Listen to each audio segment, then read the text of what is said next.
Ladies and gentlemen, the great Mr. Doug Casey.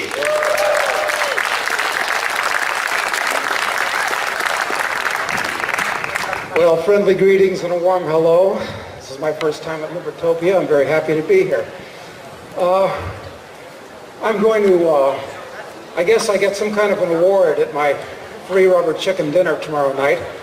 So I might abbreviate what I'm going to say now and cover some more fun things tomorrow.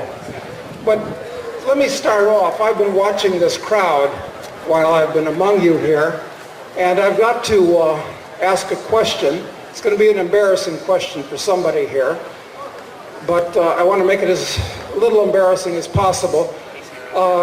As some of you might have suspected, you're on the watch list of the powers that be.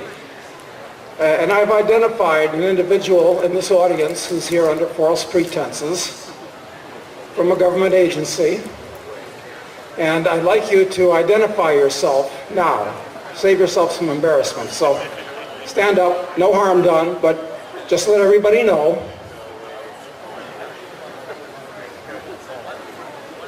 Come on. This is very interesting, because once again I was watching the audience, and some of you were looking around to see who the person was. Those of you who weren't looking around are suspect. But nobody stood up. I first tried that coup when I was at a rather sketchy, rather iffy tax haven conference in the Cayman Islands some years ago. And I actually said that, and not one, but two people stood up. And I'm not kidding you. And I've used it occasionally since then. But government agents usually do have to identify themselves. So I'm gratified to see it, but I'm disappointed in the Black Riders of Mordor. So what I want to do is tell you how I became a libertarian, partially. I want to tell you where I think the society is going to go over the next few years. And maybe tomorrow I'll tell you what I think you ought to do about it. But let me just start out. I'll tell you my political pilgrim's progress. I remember this very distinctly. When you look back into your early childhood and see what you can remember and what you can't remember, one of the first things that I can remember was when I was about 7 years old. And I grew up in Chicago, and for some reason my mother took me someplace in Chicago through a bad area. A lot of black people living in slums. And being a suburban kid, I was kind of shocked. I thought it was terrible that these people were living in dumps. And you know what I said to my mother? I said, this isn't right. I'm a 7-year-old kid. I was a precocious 7-year-old kid. But I said, isn't there something that you can do about it? And she didn't quite say, well, write your congressman. But I got the idea that I ought to write a letter to President Eisenhower. And my mother took down what I said, and she typed it up, and she sent a letter to Eisenhower. And I knew even then, at 7 years old, that there was something wrong with what I asked her to do, but she did it. Now, I don't have any political memory from there until I'm in high school.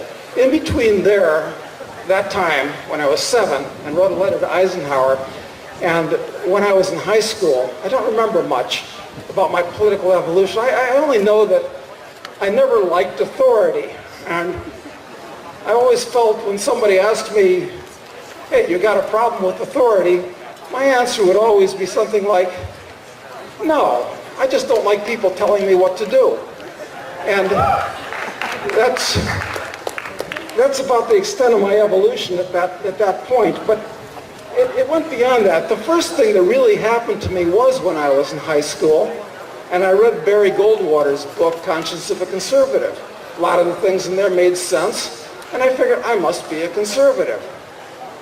And then my next step after that was, after I got out of college, or the last year I was in college, I read Ayn Rand's Virtue of Selfishness. And I remember that clearly. It's one of those maybe dozen things in my intellectual development that are burned like a diamond in my forehead. I read the first book of the first page of A Virtue of Selfishness, and I had to put it down. I said, I can't believe somebody has actually crystallized everything that I've always intuitively believed, but had not been able to formulate.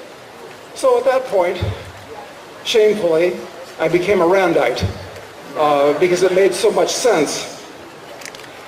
Then, the next evolution was when I was in my 20s and I went on a treasure hunting expedition, a real one, with a big boat and everything for 3 months. And one of the books I brought along with me was a book called The Market for Liberty.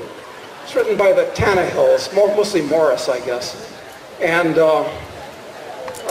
it was a defense of anarchism, but never once in that book did they use the word anarchy, which is one reason why it was probably such an effective defense. It explained how an anarchic society would work.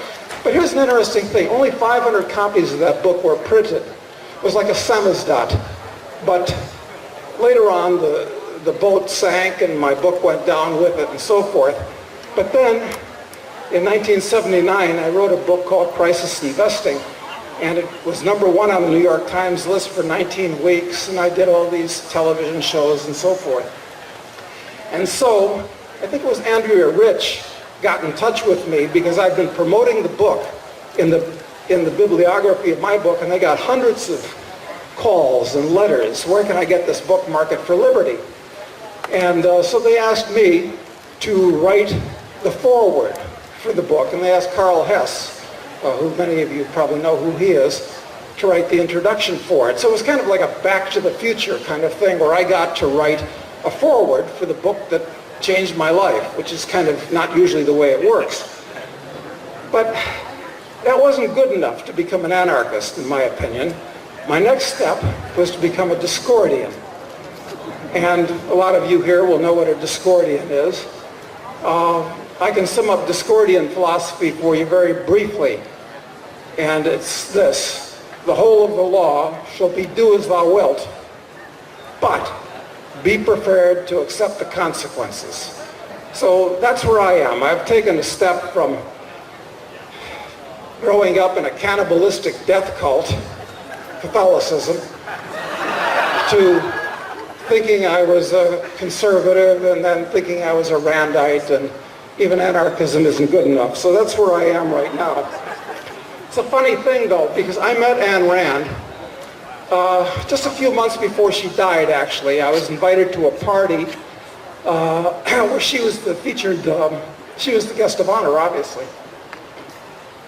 And I found her charming, warm, very much unlike the way I guess she really is or was.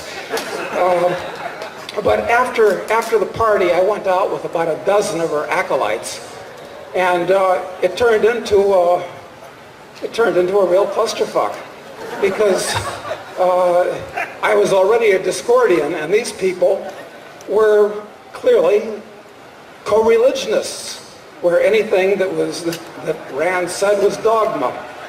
So we didn't get along very well, and it's very interesting about the Randites.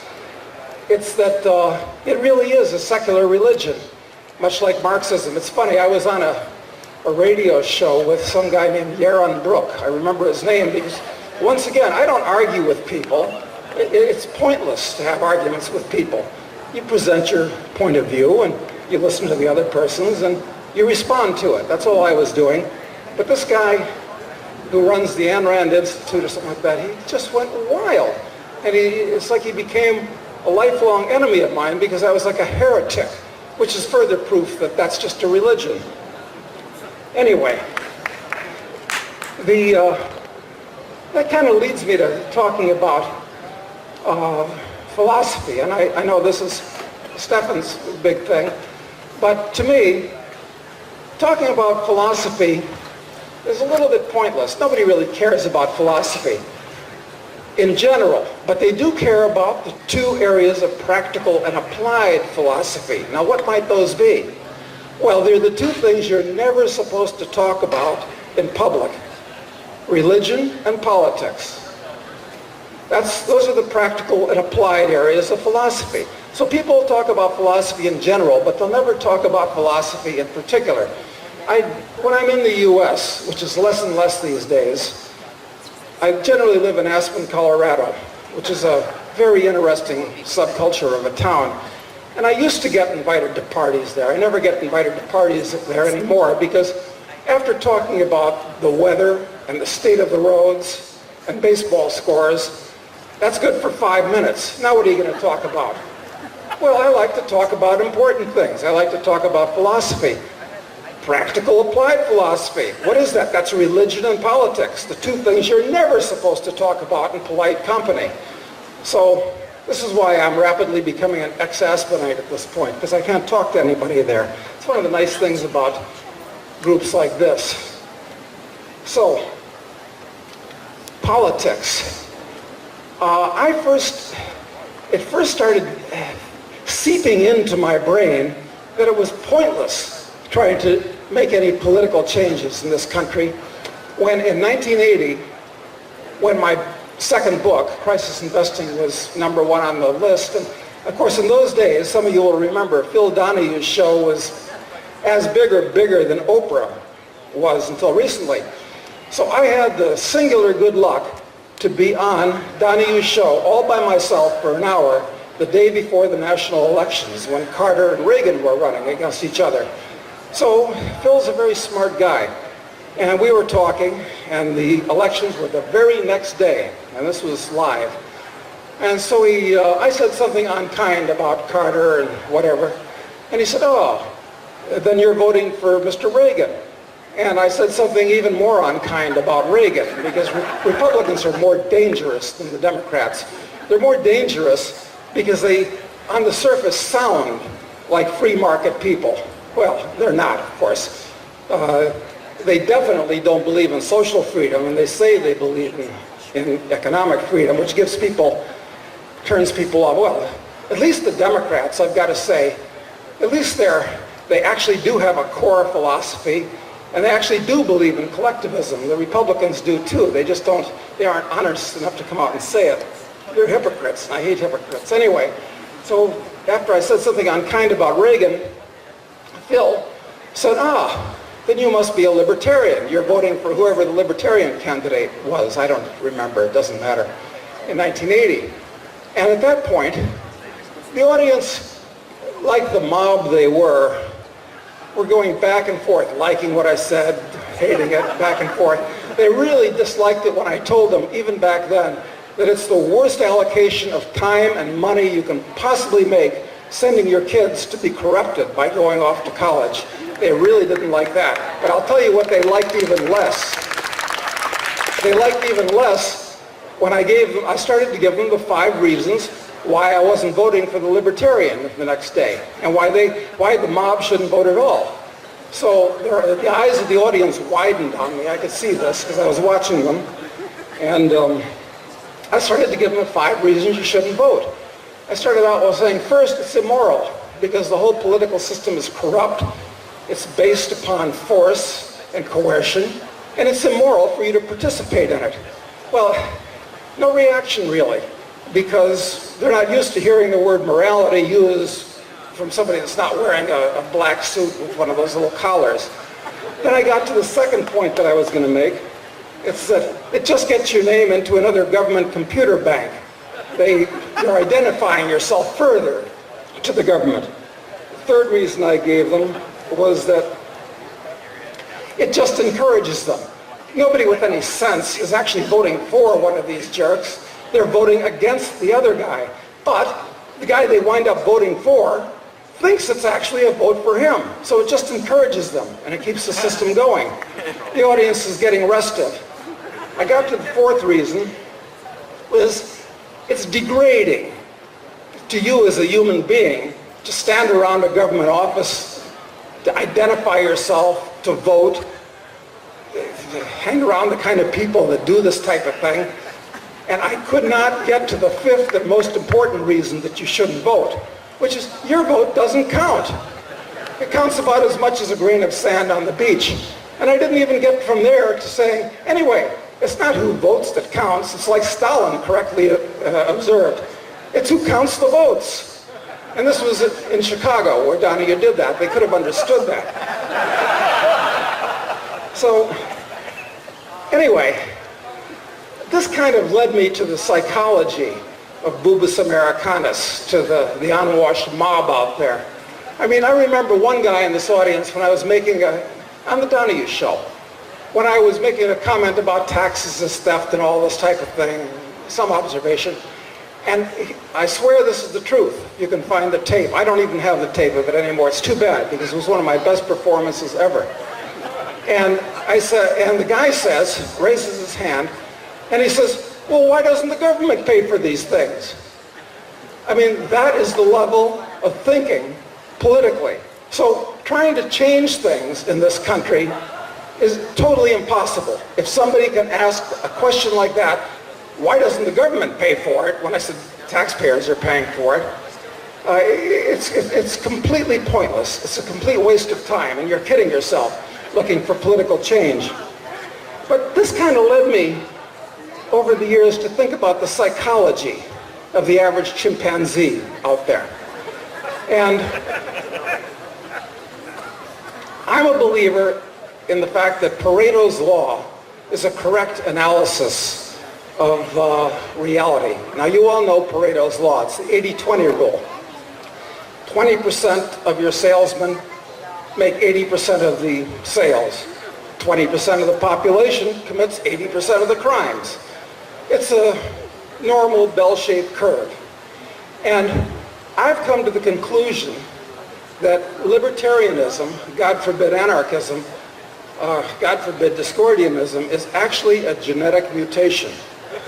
And it's very hard to change a genetic mutation. It is part of your being. This is not to say that it's a waste of time to try to explain. Don't try to convince. That's pointless. Then you get into an argument with people. And when you're in an argument with people, they feel like they've got to win. So you're not going to get anywhere. The most that I do is say something and let those who have ears hear, as it were. But getting back to Pareto's law, my interpretation of one aspect of it is that 80% of human beings are basically decent, social, get along, go along, people of goodwill. I'd say 80% according to Pareto's law. What about the other 20%? That other 20% are what you might call potential trouble sources. They can blow either way in the wind, depending on how they read the situation. They're kind of amoral, not immoral. The real problem, that's bad. But the real problem is when you get down to the 20% of that 20%. Now you're dealing with people with criminal personalities, people that are basically of bad will. And you can take it further, 20% of the 20% of the 20%. Now here's the problem that we're confronting right now in the U.S. It's that those of you who are, you're all libertarians, you're all anarchists, we're on the other side of that bell-shaped curve, the other 20% of the other side, tiny little tail on the other side, opposite from these people. But here's the problem. All systems, I don't care what system you're looking at, I don't care what organization or company or whatever group you're looking at, they all degrade over time. They all lose their focus. They all go downhill. It's the second law of thermodynamics. It's entropy. It's just the way things work. That's why empires rise and they always fall. Now, here's the problem that we're confronting right now in this country, and I'm afraid in the world as a whole, because this is happening all over the world. It's not just here in the U.S.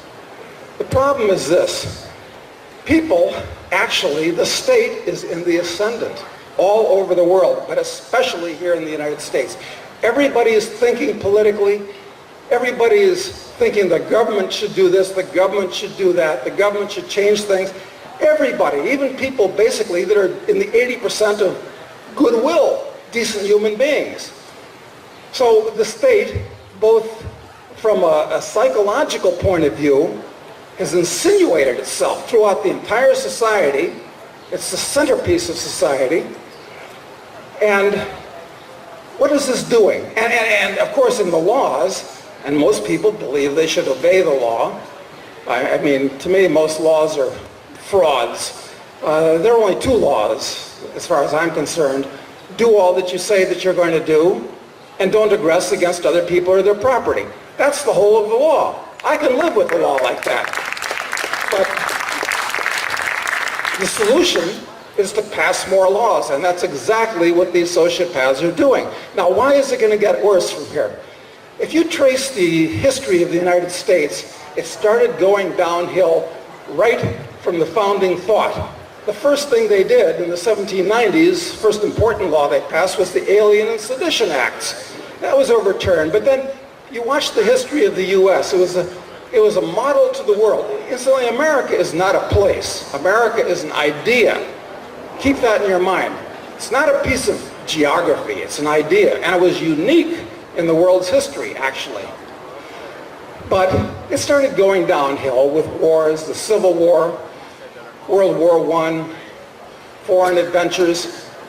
And it's like anything that goes downhill. Starts slowly, gets faster and faster and faster, and it's just like a gigantic snowball rolling down a hill.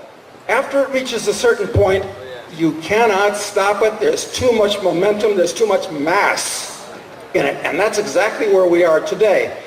So where's this all going to end?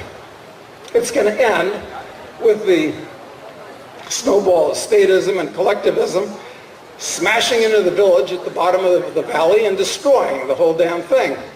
And then it's going to reorient.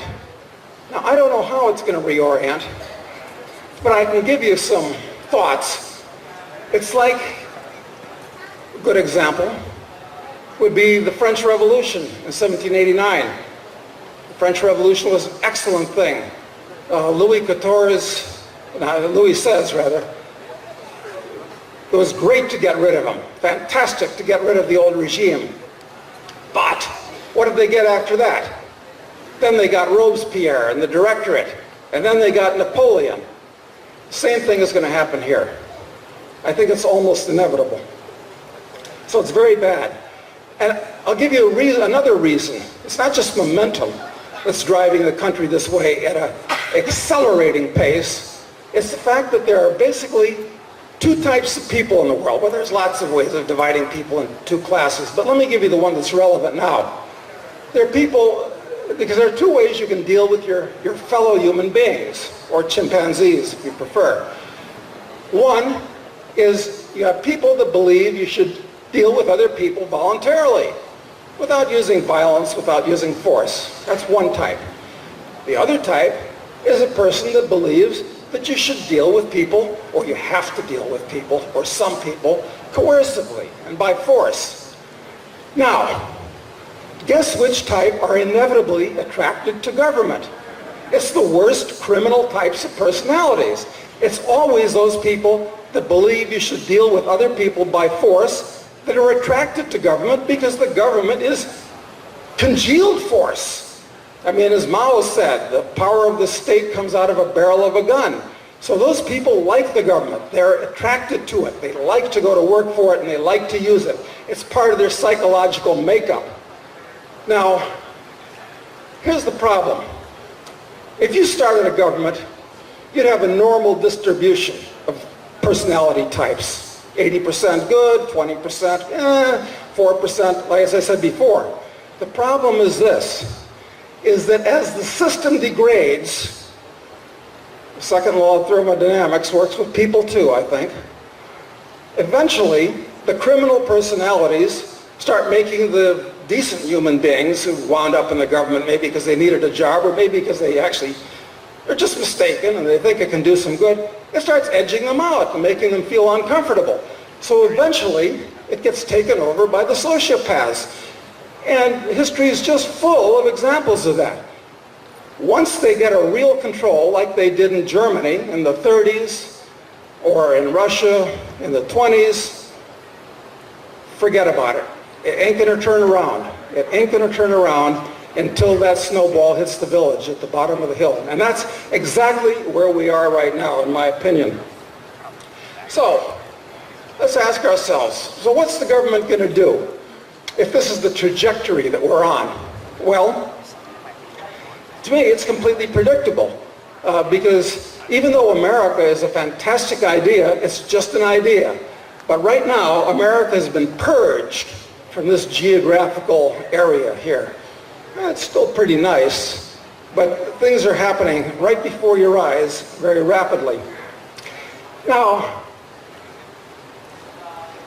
economically speaking, we're just in the very early stages of what I call the Greater Depression. This is a period of time when the standard of living of most people drops significantly. And even by the government's own statistics, which I don't trust any more than I trust the statistics of the Argentine government, which is where I live most of the year, so I'm reasonably familiar with criminality on a mass scale. Even by their own statistics, the average guy is losing ground. Absolutely. Well, you've got two things that are propping it up. Number one is the average guy, stupid as he is in many ways. Let me define stupid. It doesn't necessarily mean low IQ, because the average IQ is 100, okay? Obviously. I define stupidity as an unwitting tendency to self-destruction. That's a much more accurate and usable definition than low intelligence.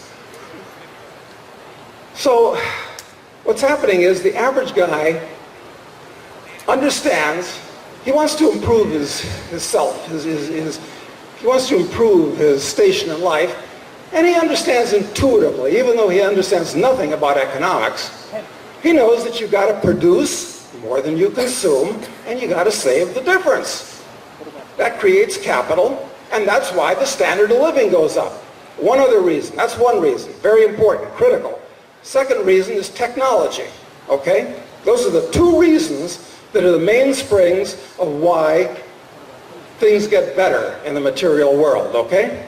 Problem is this, is like that nincompoop Mitt Romney said the other day, and he's denying he said it, of course, is that at this point, 47% of the people are net recipients of the government. They don't feel like they have to produce more than they consume. They don't believe they have to create capital at this point. So that cat's out of the bag. There's no way of turning it around at this point. It doesn't matter which one of these people win. I don't know and I don't care. That's funny that I say I don't know and I don't care, because what are the two big problems in the U.S.? Well, lots of problems, but one of them is ignorance and the other is apathy. I don't know and I don't care. So I guess I'm no better than any of those other chimpanzees from that point of view. But I think you can absolutely plan your lives around the fact that we're now involved, and have been for the last 5 years, in the Greater Depression. And we're just in the eye of the storm right now. This is going to be a hurricane. It's going to be not just the biggest thing since the 1930s. This is going to be the biggest thing since the Industrial Revolution. It's going to be the biggest thing since the French Revolution. It's going to be unbelievably ugly. We got 7 billion chimpanzees out there, and they're going to be, this is a whole different speech. I don't want to go into that.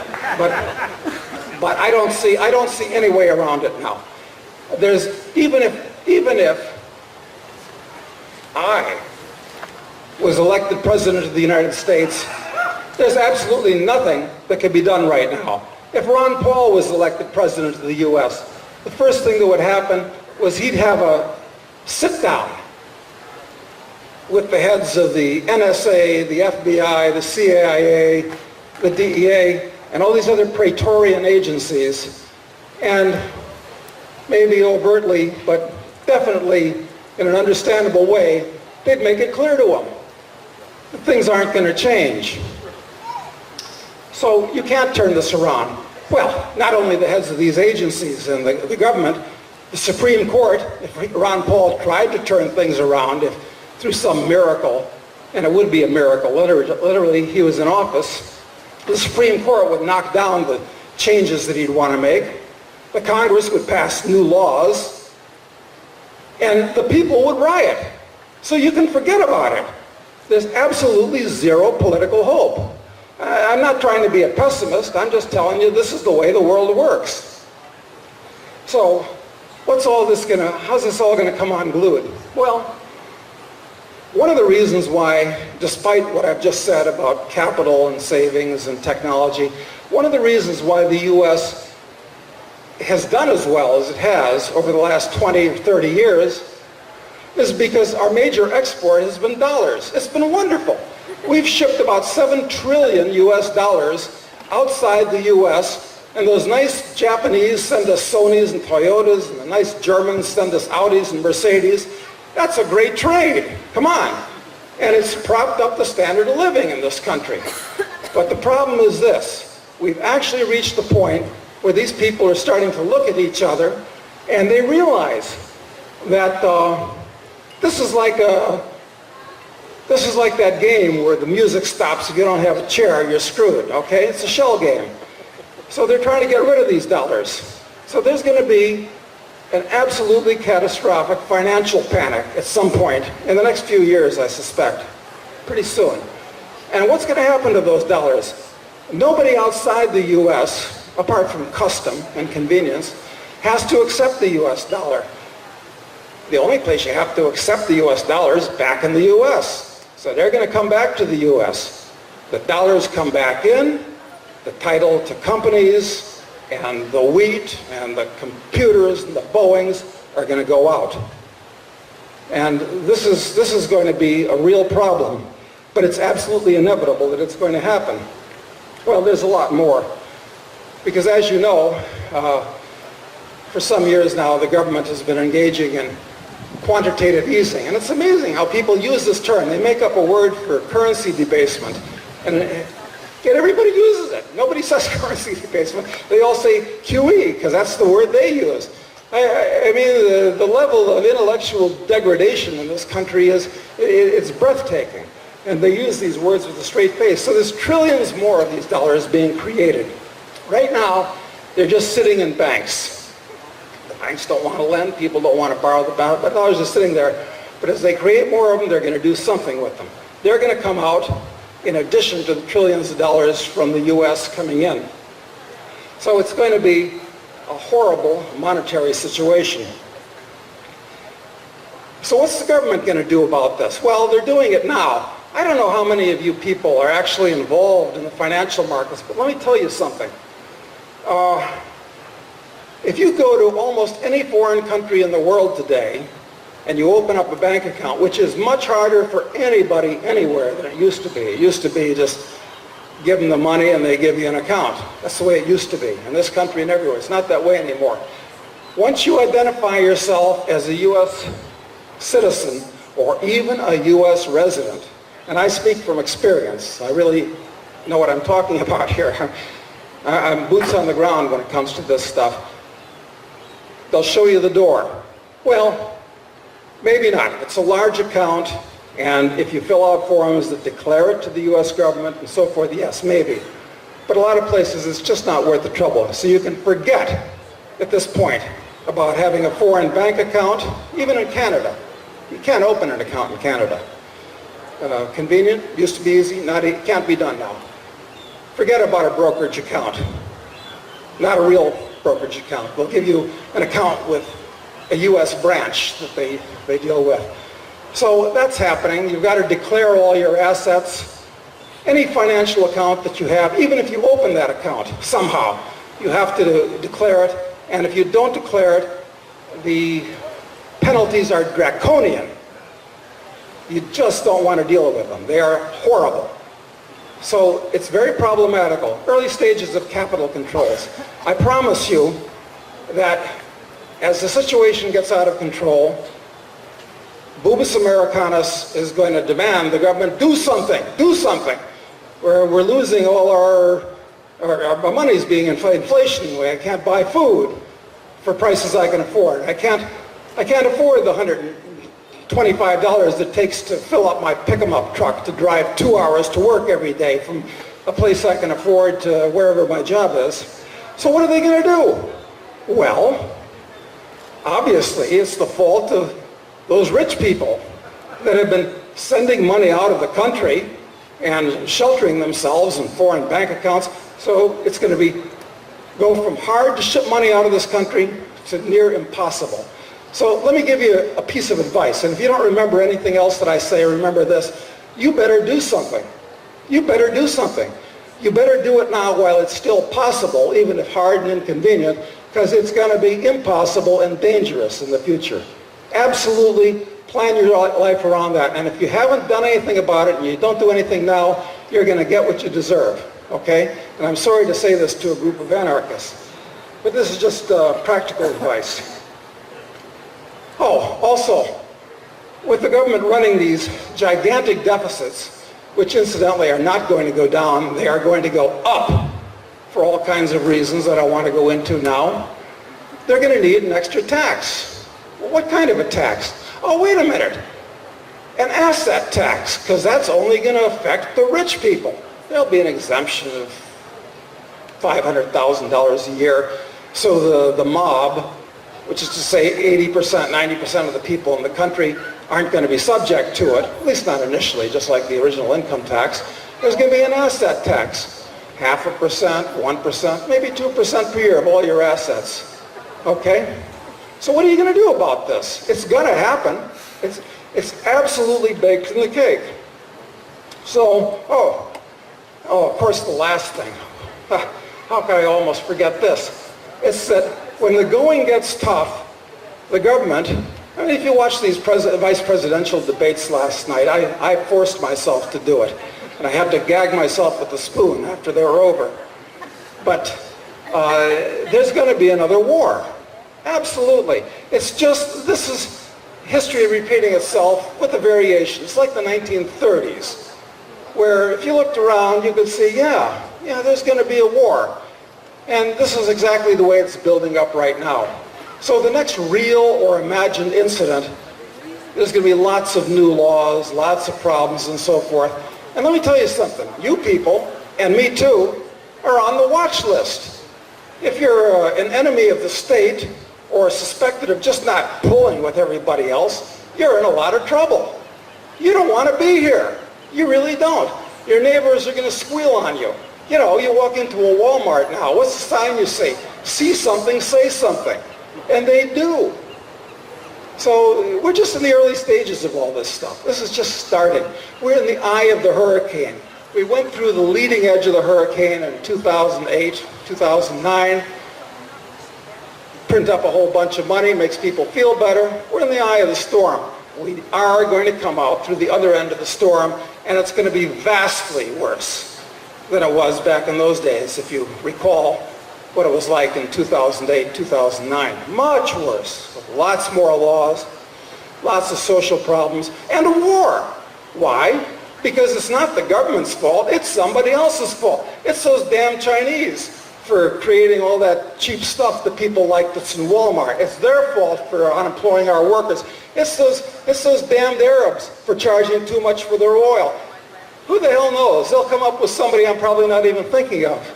And at that point, if you're not one of the chimpanzees that's pulling with all the others against the enemy, the new enemy group, you're in trouble. Why do you think H.L. Mencken dummied up during World War I and World War II both? He didn't want to get lynched. And the society in those days was much more stable and much more pro-freedom, economic and social, than it is today. Somebody tell me I'm wrong. I mean, what am I missing? So, here's my advice. Here's what you should do. I think you should make as much money as you can, as quickly as you can. This is a problem that I've always had with libertarians, incidentally. Libertarians are intellectuals. They're like Karl Marx. And you know what Mrs. Marx said to Karl? This is apocryphal, but I'm sure it's true. Said, Karl, stop writing about capital and make some of it. So I'm tired of seeing penniless libertarians that talk the talk but they don't walk the walk, okay? So get yourself a bunch of money, figure out some goods and services that you can provide to other people, grab the money and get the money out of the country, number one. Number two, if you don't want to get washed away in the flood, I suggest you make arrangements to get yourself out of the country too, or at least have a crib outside, so if the going gets tough, as it always gets tough in every damn country in the world, this country's been so lucky that nothing's happened so far. But it's gonna. So if you're not prepared, it's gonna be big trouble, especially for you people who are not among the great masses that believe all the things they're told. You'll be pinpointed as troublemakers. I know that I am. So I suggest you prepare on that. Make money, get it out of the country while it's still legal and possible. Okay, hard, but legal and possible. So this is practical advice. I'm supposed to talk tomorrow at this banquet dinner. You got to sing for your rubber chicken around here, so I'll do that again tomorrow. And I want to talk to you, if I can, about what I'm doing personally for my hobby. This has been a hobby of mine for 30 years. And I want to talk to you about my hobby. It's kind of amusing. It's kind of fun. I think you'll like to hear it. So I don't know. Those are just some general thoughts. I could probably ramble on as long as Fidel Castro, but who wants that? So, question or two? Yes, ma'am.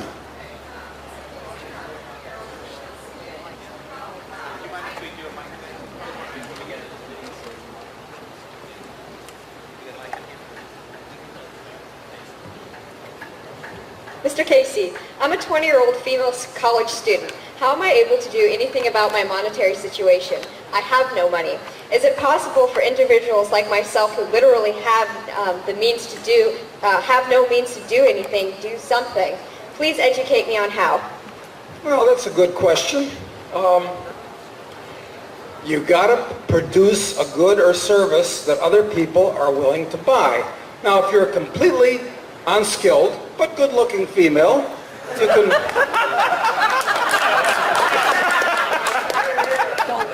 But let's not go there.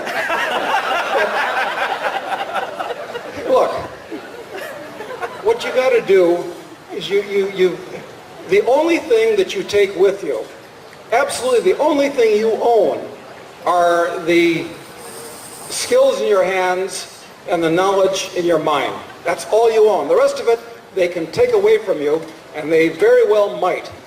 There are all kinds of people in all kinds of countries, just within the living memory of those of us here, who've lost absolutely everything, and they have to start all over again. Now you are luckier than most of them because you're young, you've got sound philosophical ideas, you're going to be in much better shape. But what you got to do is arm yourself with specific marketable skills and knowledge. What's that mean? Well, you got to learn stuff. And I don't mean the kind of bullshit you get by going to college. That's worthless. You've got to read a lot of books. You've got to become expert in not just one thing, but several things, or many things, because you don't know where you're going to land. It's a general answer. I'm not going to tell you plastics. But that's what you got to do. You've got to think entrepreneurially. You've got to stop thinking like an employee looking for a job, like all those other chimpanzees are, create jobs. What nonsense. So that's the answer. It's strictly psychological mindset, totally, plus armed with skills and knowledge.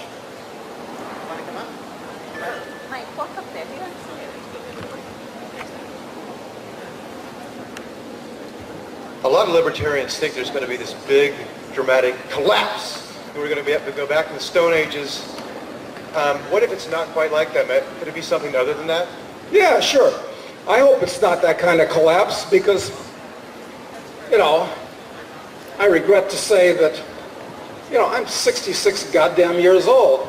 And you know what happens? Like Maury Wills, the famous shortstop, said, the legs are the first to go, so I can't run anymore.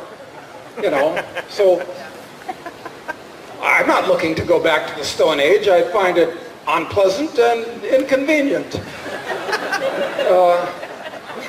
No, I think anything is possible, of course, but even when the Roman Empire collapsed during the 400s, life went on.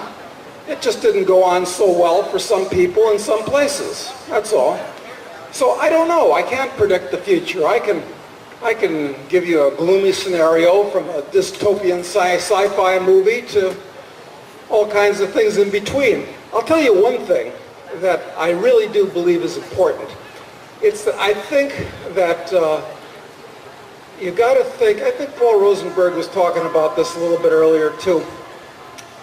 You got to find ways to organize yourself. I'm a big believer in Neil Stephenson, the sci-fi writer's concept of philes, P-H-Y-L-E-S, where birds of a feather flock together. Personally, I don't have any loyalty to the United States government. Screw them. I don't have any loyalty to my fellow Americans. That's just an accident of birth. And I don't believe you should be controlled by an accident of birth. I'll tell you who I'm loyal to. I'm more loyal to friends that I have in the Congo than I am to the average American that lives 5 miles down the street from me in Aspen. Why? Because the people in the Congo, some of them, I'm talking about most of them, they're mostly chimpanzees just like the people in this country are. But the people that I know, we share the same outlook on the world. We share the things that are important. Okay, a view of philosophy that's important. So I think that that's one of the good things about the internet, is that you can identify who your real countrymen are. And they can be from all over the world, all religions, although I'm an atheist, of course, but I overlook that with people that are of goodwill. People of all races, religions, geographies, whatever. You can find out who they are. And I think the way the world is going to organize itself is in these philes, where that's where your loyalty is. That's where your defense mechanisms are. Those are the people that you prefer to do business with. So this is kind of a little phile, although it's pretty loosely wrapped. I think that's the way it's going to go. After the nation states collapse, and they are going to collapse, people like to be organized. People are basically social. So I think it's going to reorganize itself with philes. I'd read Stevenson's book, Diamond Age. He explains it very well there, and I think that actually is the way of the future.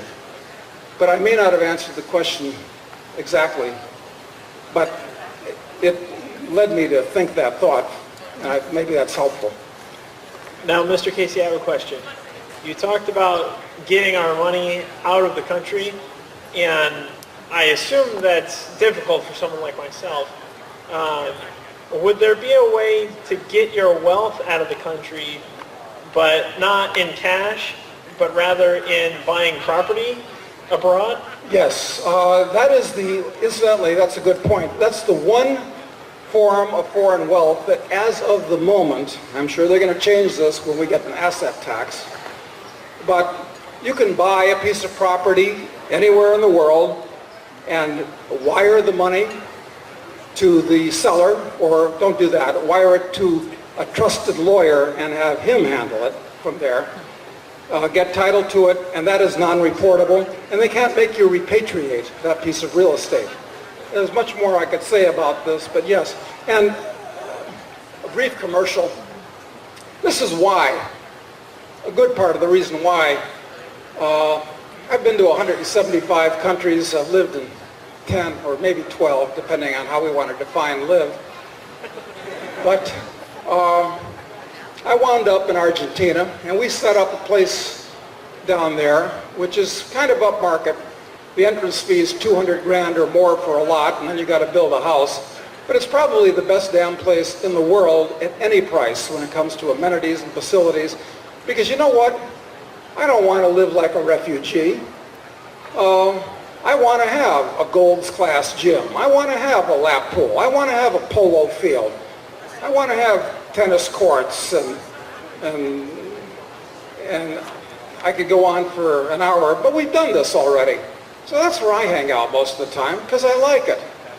And Argentina is a really screwed up country, but this isn't a lecture about Argentina, but you know, it's what you hear about Cristina in Buenos Aires is all true, and it's worse than that.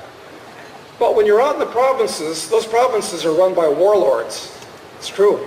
They're different countries, and it doesn't have to bother you. So, you know, that's one crib I have. I have another one in New Zealand and other places. But yes, real estate is the best thing to do. The second good thing to do is every time you go abroad, and you should go abroad a lot, take some gold coins with you. Now, whether it can be more or less than $10,000, this is an iffy area, and I don't want to give anybody legal advice, but always bring some gold coins and put them in a safe deposit box in the right country. It's not England, incidentally, or many other countries in Europe, but that's what you should be doing. That's the best practical advice. Buy foreign real estate and have gold coins in a foreign safe deposit box. Neither of them are reportable.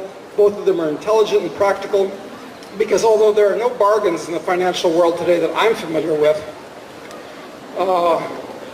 those are some real estate in foreign countries. Jeff Berwick over here at TDV is doing a similar thing to what we're doing in Argentina, but with a much lower price break point. I would definitely talk to him about that too. It sounds excellent to me. I could have saved myself a lot of brain damage by just buying something at his place instead of building my own. But, you know, that's water over the dam. So that's what I would do. I was going to ask along those lines, so you've traveled the world. Why did you pick Argentina? Do you think it has good future prospects? Is it really a good plan B kind of place if you had to pick one? Well, to add to what I said about Argentina, once you're outside of BA, and I do love BA incidentally, and I spent a lot of time there, look, it was a process of elimination for me because I've been almost everywhere and spent a lot of time almost everywhere. Process of elimination. I looked at Africa. If I was 30 and I wanted to make a killing, I'd go to Africa. I would definitely, there's huge opportunity there. Huge opportunity, just by the fact that you got more money, different experience, that's a great place to make money right now. And will be for years to come. But I don't want to live in Africa. It's too backward, there's too many problems. All those countries are completely artificial constructs. I ruled that out. I ruled out Europe, because that's going to be on the front line of World War III, whatever shape it takes. I looked at all the countries in South America. For me, if I was going to go to South America, Colombia's coming up. Chile is excellent. That's by far the best country in South America, actually.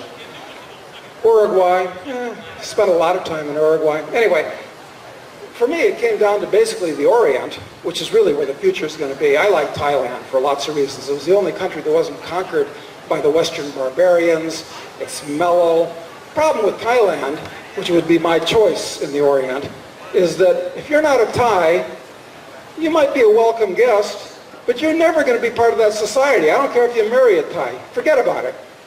Pleasant, wonderful, like it, was my second choice. Oddly enough, I came to Argentina, which is, oddly enough, completely the antipodes from Thailand.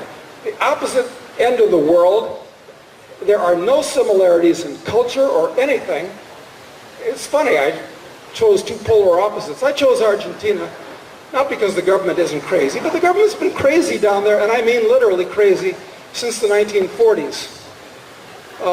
But it's an immigrant country. It's more European than Europe, which is a plus. There's a lot of libertarian anarchist thinking down there, believe it or not. It's the most sophisticated country in South America. If you like down at the heels elegance, I happen to like that. I like the wide open spaces. So anyway, it's an arbitrary choice in many ways. But you didn't choose Chile, even though... Chile is a fantastic choice. I didn't choose Chile. I spent a lot of time in Chile, but I didn't choose it because, at least when I was thinking about this, it was always kind of like a backward mining province that Could be Argentina, but had no class, frankly. Beautiful coastline and everything. It's like an island. Chile's actually not, it's like an island because it's separated by the Andes and the desert from the rest of the continent. So it's very different. And actually, since Pinochet, who's got not that he was a good guy, but he turned the country around in a favorable way, and they haven't screwed it up too bad. Chile's an excellent choice, fantastic choice. It's not the cultural mecca that Argentina is. It doesn't have even the libertarian movement that Argentina does, incidentally. It doesn't have the sophistication. Chile might be the best choice, actually, at this point, but I like Argentina. Anyway, nothing goes on forever, and I hope against hope after Christina blows up and we have another runaway inflation down there. Who knows? They don't have to get somebody that's intelligent or good. They have to just get somebody that's not an active criminal. That's not asking much. So, anyway, I've cast the die. I like it. I enjoy it. Come and look at both countries. And for practical purposes, those are the only two in Latin America that I think really, all of them are okay, frankly. They're all okay. But those are actually my two favorite places. Yeah, I was going to ask about Central America, if you had explored that. Well, you probably have, since you've been in almost every Yeah, country. sure. I've spent a lot of time in Central America. I was going to Costa Rica in the 70s when, I'll tell you the problem with Central America. It doesn't have any class. It's the home of what I call the Central American. And this is a rather large group of guys, kind of down on their luck, down on their heels, 40s or 50s. They like to drink beers. They can get young girls that they have somewhat more money than the peasant girls do. And it's full of those are the typical American expatriates down there. Costa Rica has always been the best of the bunch. I'm not sure it is anymore. But it's completely overrun by these kind of gringos. And Panama, that's okay. But they're all okay. Even Guatemala, which, finished a really nasty, decades-long civil war 10 years ago, is okay. But I could tell you stories about all of them. But they're okay. They're fine. Berwick lives in Acapulco, which is supposed to be the fourth most dangerous city in the world, according to Foreign Policy magazine. But, it just depends on where you fit in. They're all okay. I'm just telling you what I like personally. Sir. Mr. Casey, thank you for taking the question. If you would choose a place to invest in physical gold overseas, where would you invest and how would you invest? As well as, if you had absolutely choice only between Australia and New Zealand, which one would you choose? Between Australia and New Zealand? Yes, sir. Oh, I've chosen New Zealand, and I think it was a good choice. Yes, New Zealand is nice because it's, it's funny. I talked with one of my best friends who's a Kiwi, and he pointed out to me that Australia's was populated by criminals, and New Zealand was populated by serfs. And he's right. New Zealand is actually a much mellower place than Australia. It's kind of like a backward little island, unless you go to Tasmania in Australia, which is even more backward than New Zealand. I first went to New Zealand when they used to roll up the sidewalks in Auckland at 6 o'clock, and I kid you not. But now it's quite advanced technologically. Everything works. It's mellow. There's no racial problem except to some degree with the South Pacific Islanders and the Maoris, who've been totally corrupted by the welfare system down there. It's just a real shame. But that's not really a problem. I like New Zealand a lot, actually. And since the interesting thing about New Zealand was it was along with Uruguay and Sweden, all about the turn of the 19th century. Those were the first three socialist countries in the world, overtly. And in New Zealand especially, they ran that place until the wheels fell off. And by the mid-'80s, anybody with a half a brain that worked and airfare to get to Sydney, Los Angeles, or the UK got on a plane. It was becoming the shallow end of the gene pool. And now, since Roger Douglas, who incidentally was a socialist, but not a person of bad will, just misdirected, but he had common sense, turned it around, it's gotten much better. It's okay. But, you know, all these Anglo-Saxon countries are pretty much under the thumb of the U.S. So, not a bad choice. I still got a place there. I still like it. I actually went there for the polo. You know, it's a joke I tell. Nobody understands it. People ask me, well, why'd you come to New Zealand? They all look at me funny. And I tell them, for the kangaroos. Okay? There's no kangaroos here. I say, yeah, I was misinformed. It's not a bad choice. It's okay. But Australia is turning into a police state, just like the U.S. is. Much more than New Zealand. Okay, 6 o'clock. Huh? Oh, how to invest in gold? First National Bullion or Liberty Coin. Bullion. Well, I guess, look, I'm a shareholder in both Hard Assets Alliance and goldmoney.com. They're both excellent, but that's not physical gold. But they're very good, both of them. For physical gold, I think in Europe, Switzerland is by far the best answer still, even though Switzerland is not what it used to be. Believe me, it's not. In South America, I don't know about Chile, but Uruguay is okay. It's okay still. You don't keep gold in Argentina in a safe deposit box. That's a mistake. Okay, so we're talking South America, Uruguay probably. Europe, Switzerland. The Orient, Singapore. No question Singapore. That's your best choice in the world, Singapore. Okay, thank you very much.